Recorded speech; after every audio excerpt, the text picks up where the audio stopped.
subway lines as well. NTA bus service was suspended at noon today.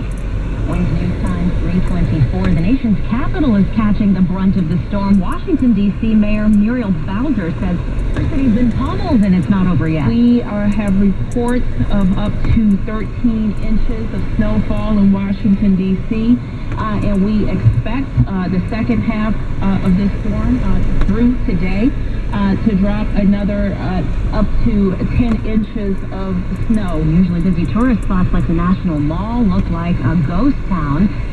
Well, neither snow nor rain, even if it's a blizzard, can keep some postal workers from their appointed rounds.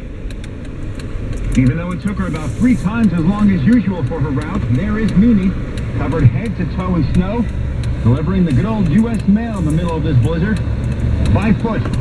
I'm impressed. Huge props to you for doing this. I mean, I just saw you going through what you're going through. Just to even go door to door. I was worried about you, all right? I'm fine, good.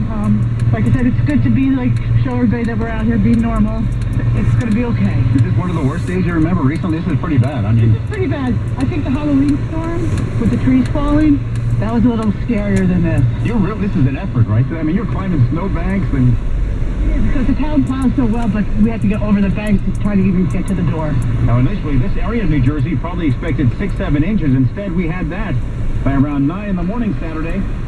Just kept on piling up. One shot, 10-10 winds. Piling up. You're going to want to be careful out there if you're navigating those snow drifts or if you're having to shovel snow tomorrow. Some health tips on St. Francis Hospital in Roslyn, Long Island. Don't drink and go outside. Stay warm and to keep the peripheral circulation. Smoking decreases peripheral circulation. And of course,